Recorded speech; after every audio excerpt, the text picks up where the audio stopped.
অনুষ্ঠিত হয়। এই সভায় উপস্থিত ছিলেন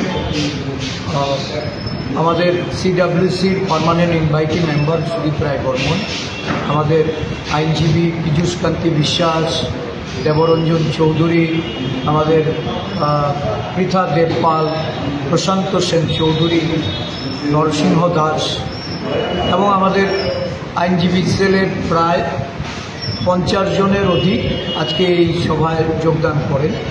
এই সভা থেকে রাজ্যের বর্তমান নৈরাজ্যজনক পরিস্থিতি এবং এই অরাজকতার বিরুদ্ধে এই সংগঠন আগামী নভেম্বর মাস এবং ডিসেম্বর মাসে আন্দোলন কর্মসূচি গ্রহণ করেছে। মানবাধিকার অধিকার লঙ্ঘন করে রাজ্য জুড়ে আইন শৃঙ্খলার চূড়ান্ত অবনতি, মহিলাদের তাদের প্রতি যে ধরনের অন্যায় ও বিচার সংগঠিত হচ্ছে এই সম্পর্কিত বিষয় নিয়ে আলোচনা হয়েছে এবং আগামী 3রা নভেম্বর রাজ্য মানব অধিকার কমিশনের নিকট এক গণডেপুটেশনের আইনজীবীদের তরফ থেকে সিদ্ধান্ত গ্রহণ করা হয়েছে। আপনারা জানেন যে আজকে সারা দেশে একটাই জনগণের মধ্যে আতঙ্ক, সংবিধান আজকে লঙ্ঘিত হচ্ছে, সংবিধানকে নানাভাবে বিবর্ণ করা হচ্ছে, সংবিধানকে পাল্টে দেওয়ার জন্য ষড়যন্ত্র চলছে।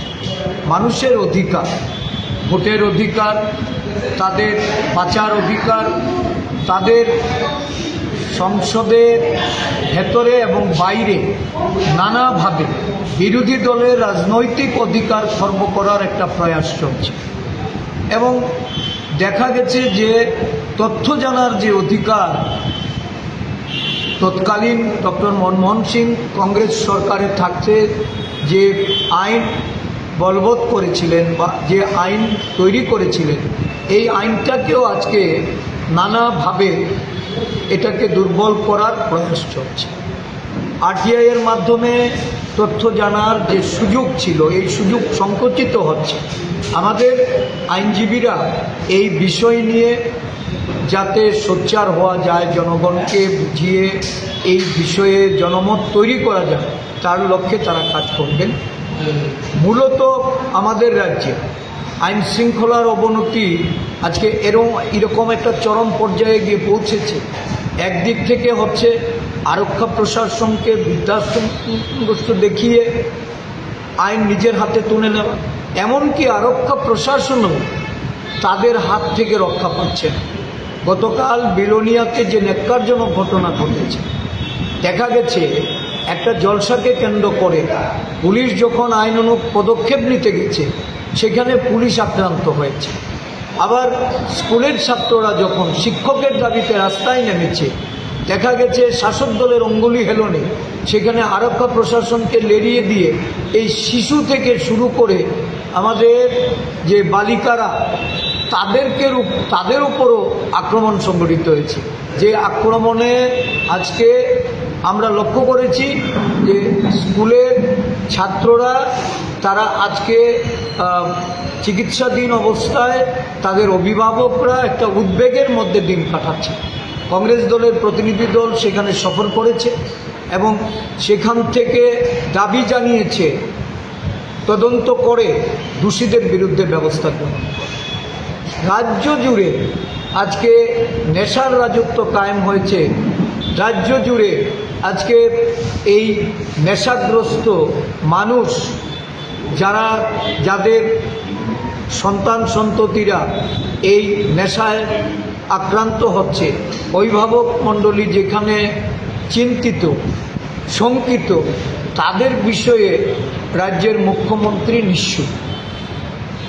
একটা কল্পিত বন্ধের মাধ্যমে রাজ্য জুড়ে যে অরাজকতা, বিশেষ করে কমলপুরের শান্তির বাজারে যে ঘটনা, সরকারি আমলা থেকে শুরু করে নিরীহ ব্যবসায়ীদের উপর যে আক্রমণ, এই ঘটনা আজকে আবার নতুনভাবে চোখে আঙুল দিয়ে দেখিয়ে দিয়েছে যে এই রাজ্যের মুখ্যমন্ত্রী উনি প্রশাসনে ওনার কোনো রকম যে ওনার যে দায়িত্ব পালনের যে বিষয়, এই বিষয়ে উনি নিঃস্ব।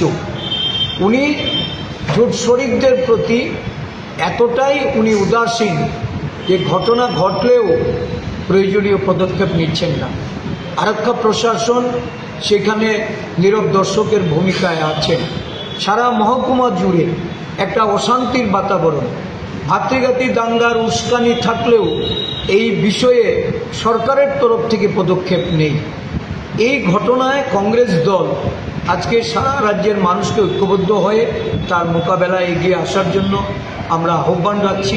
একের পর এক এই অগণতান্ত্রিক, অসাংবিধানিক এবং স্বৈরাচারী কার্যকলাপে জনগণ সরকারের দিক থেকে মুখ ঘুরিয়ে নিলেও এই সরকারের মুখ্যমন্ত্রী আজকে তার নীরব ভূমিকায়, তার প্রশাসন পরিচালনায় ব্যর্থতায় সাধারণ মানুষকে সাফার করতে হচ্ছে।